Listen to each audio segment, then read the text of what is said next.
Hi, good morning, everyone.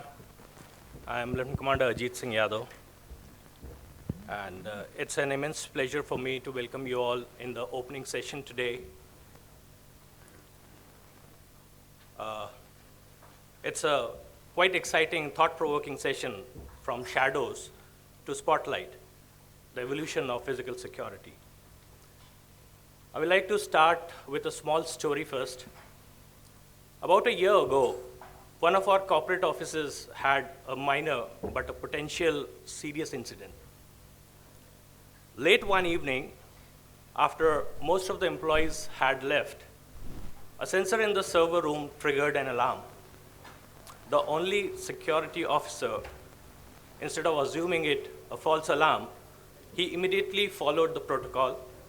He checked the area and discovered that a cooling unit had malfunctioned. The temperature in the room was already rising dangerously to a level that could have damaged the critical IT equipments. The officer quickly alerted the facilities team, and within minutes, the maintenance crew was there and they dozed off the issue. The next morning, business continued as usual, and there was no data loss, no downtime. No one even realized how close we came to a serious disruption. The incident never made it to the report or a newsletter, but it captured something profound. True security doesn't always make headlines. It prevents them. So with that thought, let's begin our conversation on how physical security has evolved from reactive to proactive intelligence, from the shadows to the spotlight.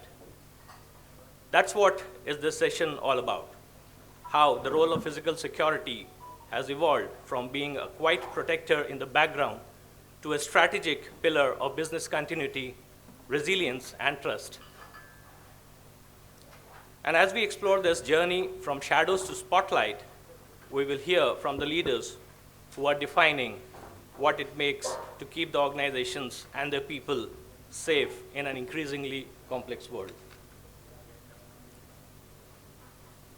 It's an absolute pleasure again to welcome all of you. And before I begin, I would request all the panelists to briefly introduce yourselves and your journey so far. My name is Pushkar Gokhale, and I head the security vertical at Godrej and Boyce Manufacturing Company. Of course, I've been in the field of security for close to 25 years, driving both the business part of it and also the thought leadership part of it.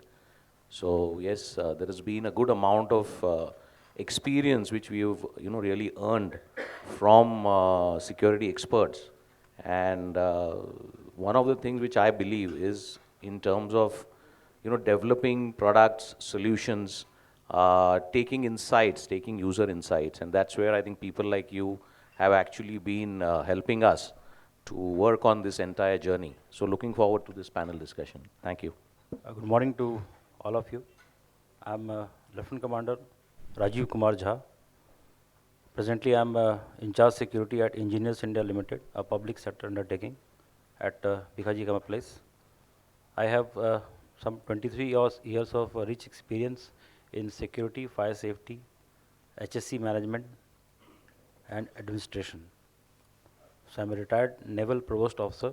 I was looking after security of vital naval installation, that is naval dockyard at Mumbai, a naval air station at Mumbai as well as Goa, and a vital naval station at Jamnagar, Gujarat. So with my experience in security, both from the Navy as well as in the civil in the last 11 years, whatever I will learn today here and whatever from my expert or my year of service, whatever I can give it to this forum, that will be very honored for me. Thank you very much. Thanks, Rajeev. Morning, everyone. My name is Saurabh Bareja, and I'm part of physical security team at Concentrix. Overall, 2.5 decades of experience, and looking forward for a learning day today. Thank you. Well, thank you for the introduction. We have one member short here today, but let's continue with the session. Uh, for a long time, the physical security has been the unsung hero of the organizational success, quietly working behind the scenes to ensure that people, asset, and information remain safe. It was often viewed as a necessary function, but one that rarely made it to the strategic table. However, the world around us has changed dramatically. And with it, the role and perception of physical security has transformed completely. Today, physical security has stepped into the spotlight. No longer limited to guards, gates, CCTV cameras, it is now an integrated discipline that combines technology, intelligence, analytics, and human insight to safeguard not just infrastructure, but business continuity, reputation, and trust. We are operating in an era where risks are multidimensional, from cyber threats that can cripple operations to physical vulnerabilities in workplaces to environmental and geopolitical uncertainties that can disturb the complete supply chain overnight. The definition of security is expanding, and organizations are realizing that security is not a cost center, it's a business enabler. The modern security leader is not just managing protocols. They are driving digital transformation now, embedding resilience and shaping culture. The physical and digital worlds are merging, giving rise to the concepts like integrated risk management, AI-driven surveillance, predictive threat modeling, and intelligent access system that can adapt dynamically to the workplace needs. We have entered an age of proactive and intelligent security that anticipates risk rather than react to them. The integration of cyber and physical security will define the next chapter of this revolution.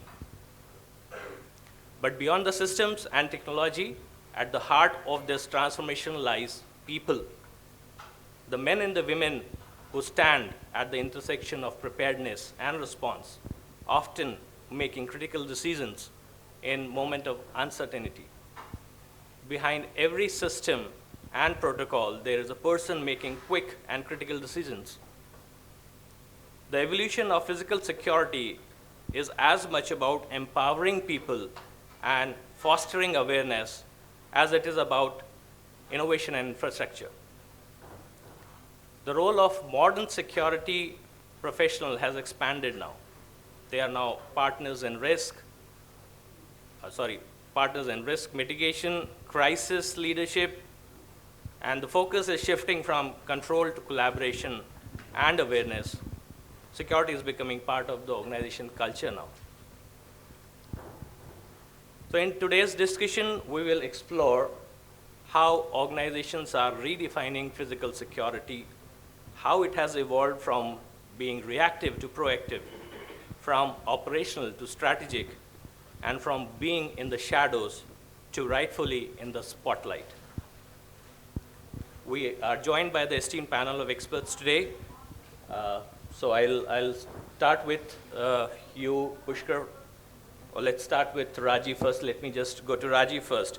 So Rajeev, with your expertise, over the past decade, how have you seen the role of physical security evolve from a reactive function to a proactive function?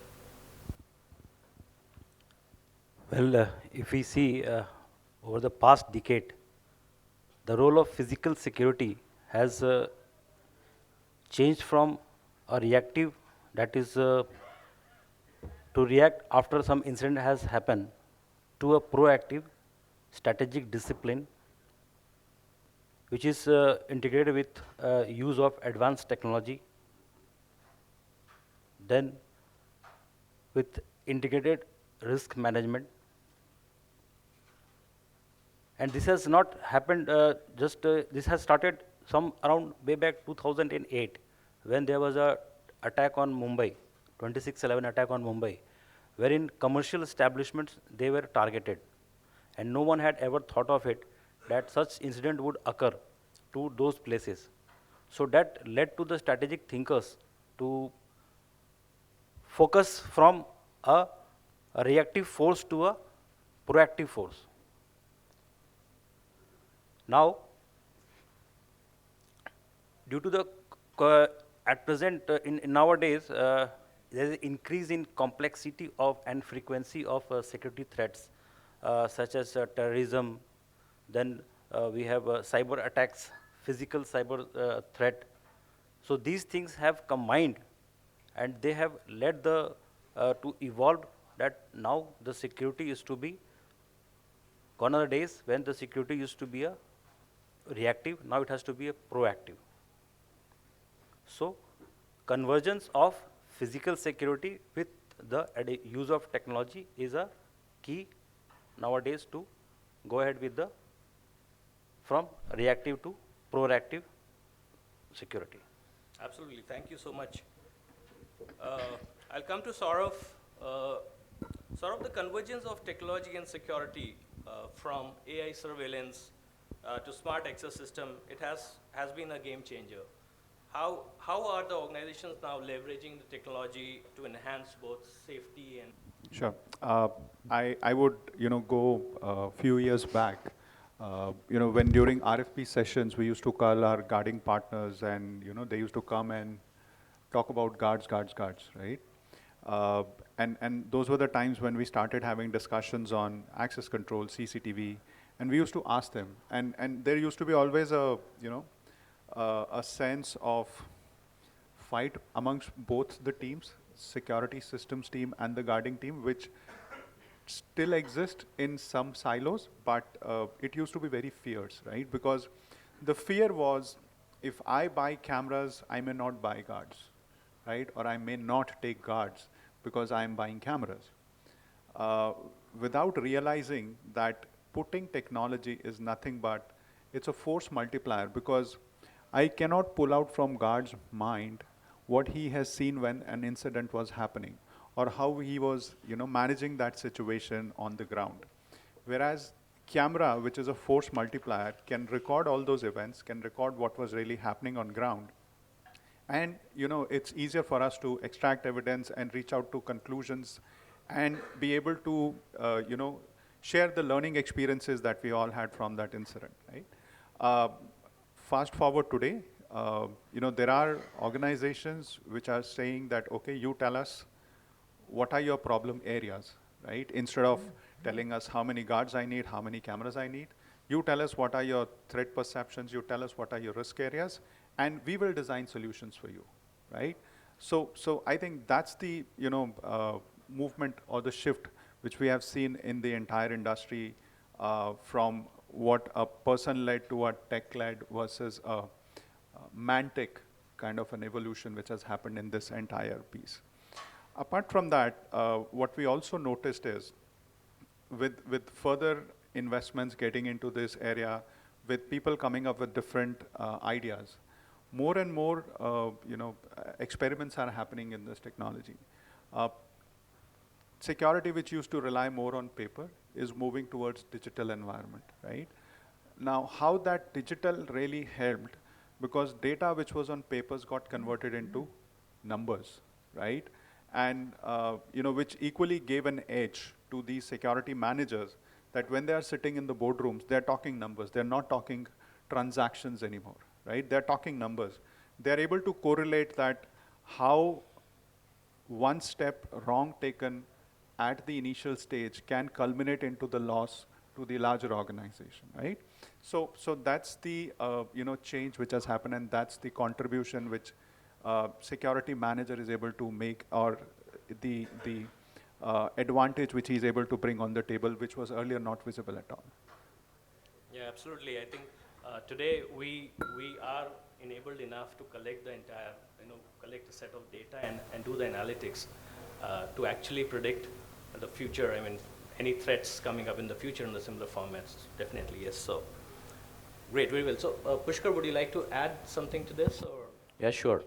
First, I'll just set a quick context on how the entire thing has changed, over the years, and what has really driven this change, and the perception about security. So I think one needs to understand how the Companies Act has really influenced the evolution of physical security as well as, I mean, overall security.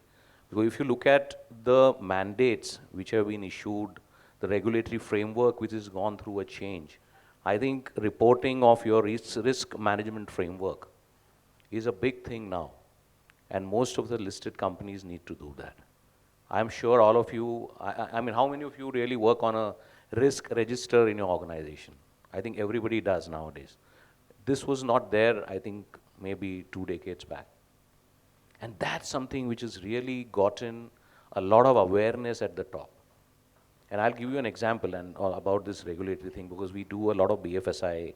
So RBI, Reserve Bank of India, has come up with good number of guidelines in terms of how does one manage risk. I'm sure all of you have lockers at banks. So earlier there was not much regulation around. But now RBI has mandated that all banks need to take adequate measures to protect the lockers, because it has a lot of valuables. And they have also mandated banks that they need to have a liability. Earlier there was no liability. Now the banks are forced into ensuring that there is a liability of 100 times of the annual rent which all of us pay to the bank in case of any incident. So I think the regulation is definitely playing a vital role in terms of driving the way people are looking at security. And that's where I think the seriousness is coming in. Now, talking about the AI aspect, I think it's very important to understand how this entire journey of integration of emerging technologies into the physical security has happened. I think if I were sitting here in 2019, for example, we would have been talking a very different language. But come COVID, come pandemic, I think the entire digitalization journey has leapfrogged. And that's where I think I can now talk about the massive change which the entire physical security landscape has gone through. And I think just to add to your point, you spoke about guards. So typically, we have this discussion with number of customers whom we have, that what is it that a guard can really do? If there are 5 people who come in with, say, some amount of guns or, even swords or, things like that. I mean, it only happens in film that you have Amitabh Bachchan and he fights 5, 6 people. But does it really happen in reality? Definitely not. And that's where I think one of the question which, we have been trying to answer is, can the products be so intelligent that they can protect themselves? And that is a big difference which we were actually now looking at, the advent of AI. And I'll give you an example. I think it helps when, we talk about examples. Just take an example of a gold loan NBFC or a gold loan bank, where they have good amount of gold jewelry which they have to protect in a safe or in a vault, which all of us or people who take loans have pledged. And the value is only increasing every passing day as the gold prices go up. Now just imagine a scenario where in the night you have a guard standing there and there are 5 people who attack. This guy is just going to run, or he'll be killed, or he'll at least be tied down. Nobody is going to put their life to risk for 15, 20,000, 25,000 rupees. So what we really did is we worked out or co-created a solution whereby the safe, which earlier on, before I think the advent of AI, was a dud product sitting in the corner. Now what we've done is we've actually built intelligence around it. So we have made it intelligent by adding sensors, by adding a alarm system, and by adding a very important aspect which is called a fogging device. So just imagine that the gold is stored in a safe which is in a room, and you have an attack happening on the safe by these burglars who come in. The entire room suddenly gets filled up with a lot of fog. How? Because the safe triggers action. The safe triggers alert, which will ensure that the hooter goes off. So you're creating a lot of panic.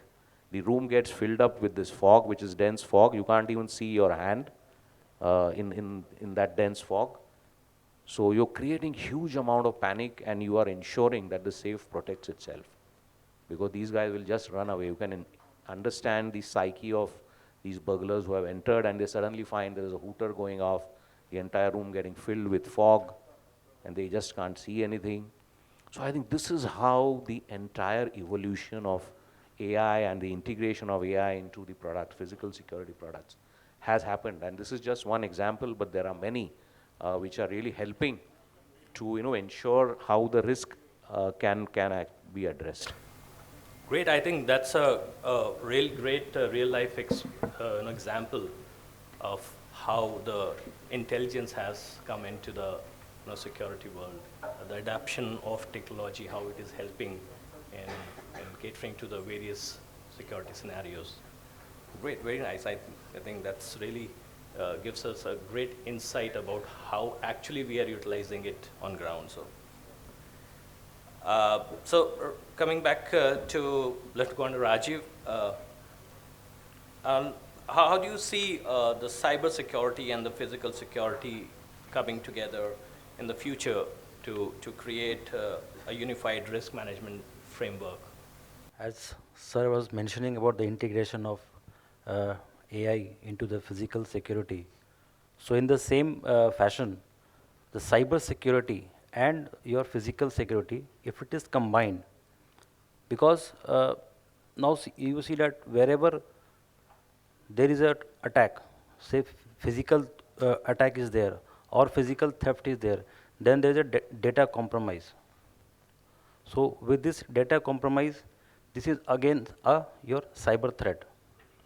So by combining your cyber security as well as your physical security, we can achieve the target. Target in the sense of that wherever we have a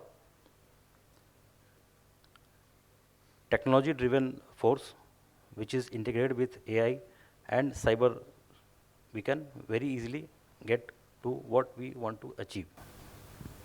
Great.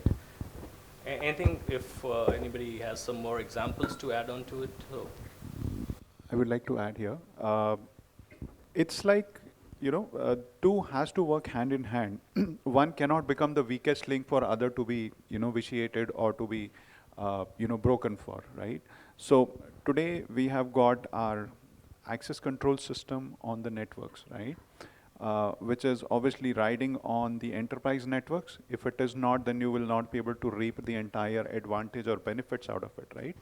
But does that mean I can leave my access control system vulnerable to already, announced vulnerabilities or gaps, and I'm not patching my servers, I'm not patching or not upgrading my application because I'm happy with whatever features I'm currently able to utilize, right? The answer is no, because if I don't update my patches on my access control server, that will give a route to a hacker to get inside my enterprise network and steal the data or do whatever issues they want to create. And if that happens, my access control system will become inoperable and I will back to square zero, because then there is no access control. You'll have to put so many people to guard those many gates as well. And then there will be logging information that who's walked in, who's walked out, right? So I think it's very important in today's environment that the two, physical and cyber, they work close to each other, because today our electronic security system, they rely heavily on the network infrastructure, and that cannot be left vulnerable. So those were my 2 cents on that. Saurabh, also, if I may ask you, as the organizations transition to hybrid and flexible workspaces, what does the future of access control and security management look like? And also, if you relate it to data privacy and security, how do you tackle these things? With the current hybrid environment, there are 2 perspectives on the hybrid environment. What is happening is organizations are evaluating moving into smaller cities. Instead of picking up real estate themselves, they are looking at options where are seats available through various managed service providers, right? Wherein an office is already built, I go and pay for service instead of, or I pay on a per seat model, which is built up build and suit to my requirement, and I just need a network connection, and my employee plugs in, and he starts working and being productive. In these kind of environments, the security becomes equally important, because I just cannot say that seat available, my employee being productive, we are safe and secure, right? There is a circle or a circumference which needs to be created around my employee so that he's working in a secure environment, right? Which means I have to have my basics of access control, I have to have my basics of CCTV cameras and all those things, right? And can I get my access control deployed in such a short span of time? Because it could be in a jiffy, right? A week down the line, I would be told that these are 10 seats which we have taken, and tomorrow, after 11th day, my employees will start working. Will I be able to get those things done? Will I be able to get my connections done? So here is what these cloud environments are really helping us, or the cloud service providers. Instead of putting everything on prime, investing on setting up those servers infrastructure locally there, and then finding out a partner who can do those things, and then finding out a team who can manage that on ground, and then it also keeps on adding to the costs and all those things. The best is we latch on to a cloud environment wherein we just put the hardware, or vendor puts the hardware, and it gets connected to a cloud environment, which is centrally managed by the team who's already based in some part of the world, right? So which takes away the fear of whether the access control system is working or not, whether do we have surveillance cameras there or not. So this is really helping us, be ready and be able to go live in shortest possible time because of the cloud connectivity, and being able to give a confirmation to our management that whatever controls you see in our current environment, we'll be able to deploy them in the shortest possible time. So that's how the current cloud environment is really helping us, and obviously on adding a layer of AI on top of that, it takes away a lot of manual effort. Right now, I don't have to tell a person to be seated and keep monitoring a particular camera. Right? I can put a AI engine on top of those cameras and say that these are 10 different aspects which you need to monitor, and whenever you see such things happening, just generate an alert. A very simple thing. We are part of a BPO organization. One of our clients came back, especially during the COVID time, that while you are taking an exception of working from home because of the current prevailing environment, how will you ensure that my data is safe, right? And how will you ensure somebody is not using a phone and trying to steal data? Because there were instances where people had access to a lot of confidential information, right?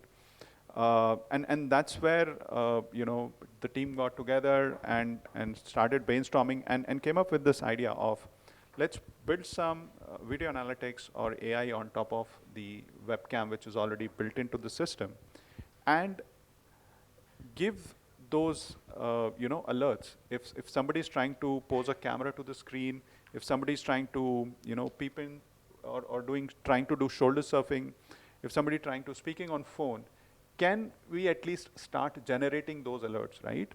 While there could be some false positives or false alerts, but at the end of the day, we will have some kind of alerting mechanism than somebody sitting and watching thousands of webcams, right? So that kind of really helped us, one, bring the confidence to our clients that yes, we are thinking on the right, in the right direction. Two, we were able to convert that thought into a solution. And gradually with AI built into it, we were able to make that AI so intelligent that today we don't need people sitting there, right? Because it has got a back-to-back integration done. Whenever a alert gets generated, it automatically picks up the relevant snapshots, generates a ticket, and with the backend integration of HRMS, it sends an alert to the people manager. Now, people manager is responsible to get connected with the resource, identify what really happened, and if in case something has really happened, raise an alarm and get that other stuff done, which involves our InfoSec team also, because then they are able to contain that environment or contain that machine so that nothing further or no further damage can be done from there. So Great. I think Real scenarios, what you are quoting here, which evidently takes us to the evolution. I mean, it's not a general security what we are talking about. Today's era of technology, AI, and adoption of intelligence into security world as well. So, great examples. Um, Pushkar, I would like to, finally take it with you if you could, if you could define the next chapter of physical security, what it would look like, and what advice would you give to future security leaders? Yeah, so I think looking at how things have played out till date, in the security domain, and how these are really going to be panning out over the next few years. One of the things which we have realized after discussing with our customers, and especially after analyzing successful attempts, one of the things which figures out very clearly is the insider element. Because we really see that there is the understanding of some insiders hand in glove with people who are really creating these nuisance. Without that, at times it is very difficult to break in, because the, as I said, the modern day security is definitely much better than what it was maybe a decade back. But breaking that easily is possible only if there is an insider hand, and that's what we've found. So that is one part of it, and that's where I think it is so very critical for the security persons or security team inside the organization to ensure how are we really addressing the profiling of the employees. We have come across instances where even the guards who are being deployed, the profiling is just not adequate.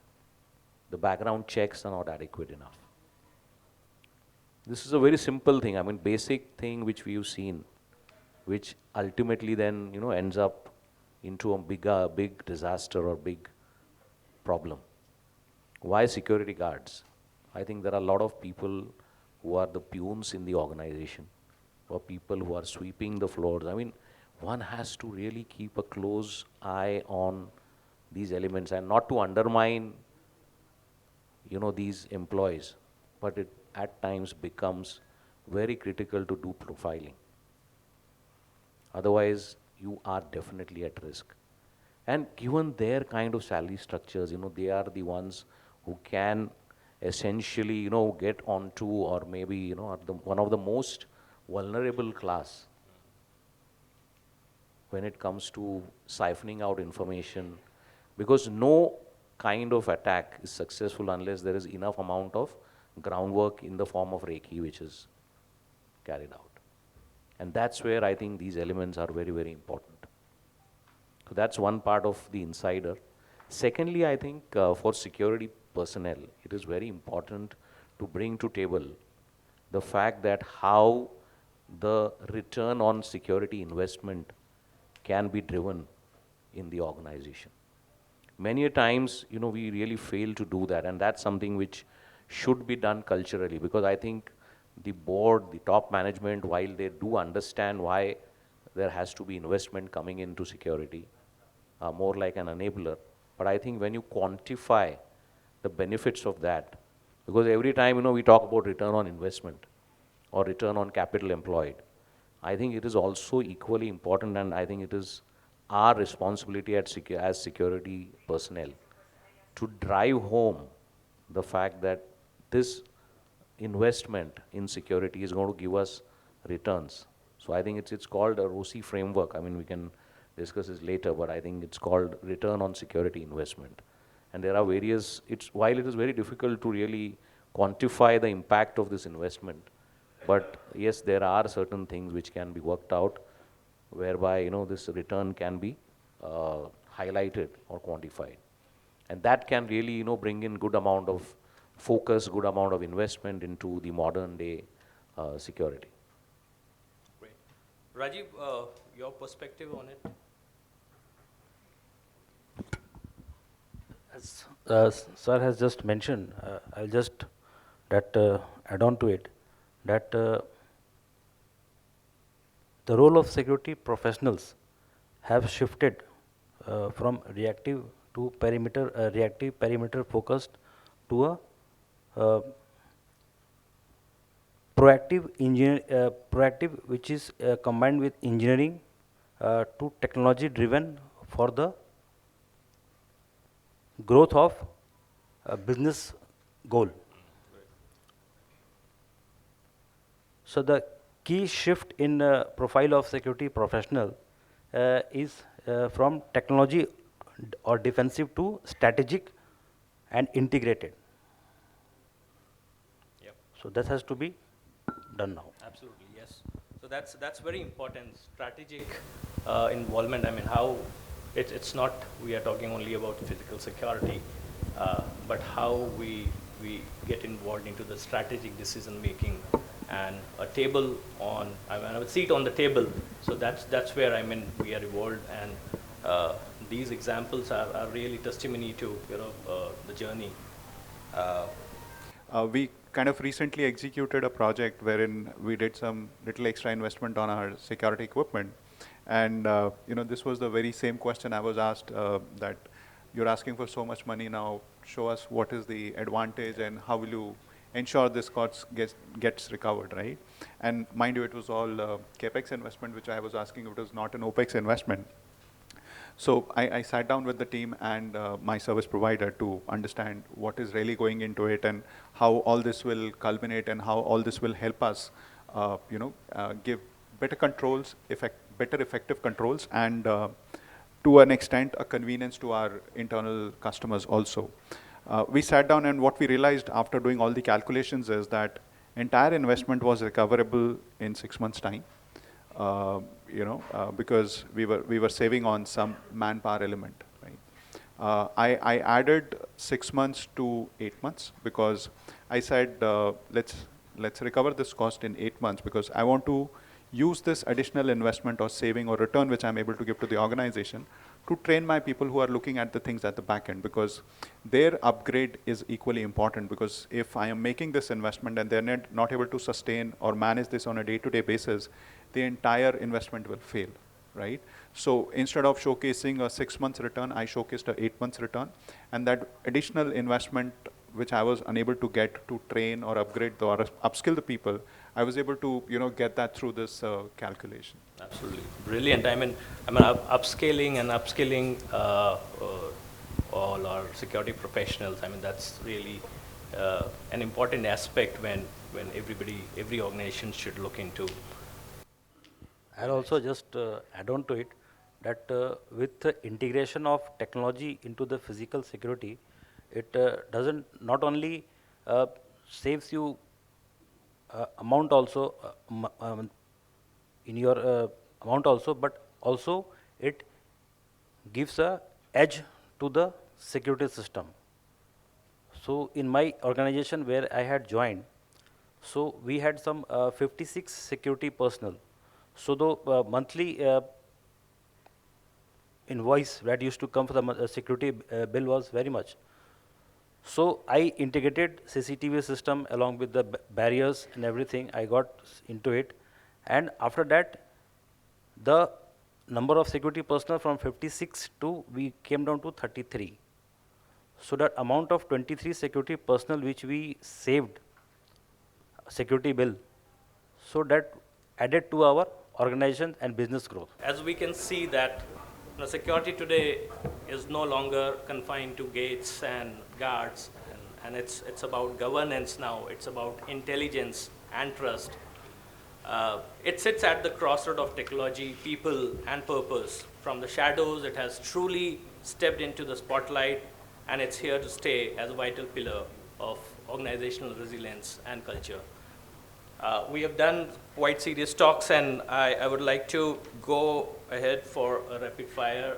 It's a surprise for all of you. I mean, probably you can throw your perspectives here. So,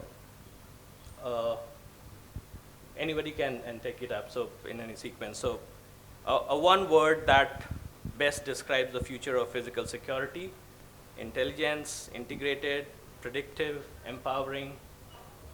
What would you think about it? Integrated. Enabler. Great, very nice. The biggest misconception people still have about the physical security, what would you can think about it, you know? It's an expense. That's a misconception. Yeah. It's still the person standing on the gate without realizing that how we have already engaged into the entire life cycle of an employee who's working with us from the date of joining or coming for the interview as a visitor and exiting again as a visitor because badges, etc., has been surrendered. Absolutely. There are more sessions coming up on digital security as well, so please hold on to your seats. We will thank you, the panelists, and thank you to the audience.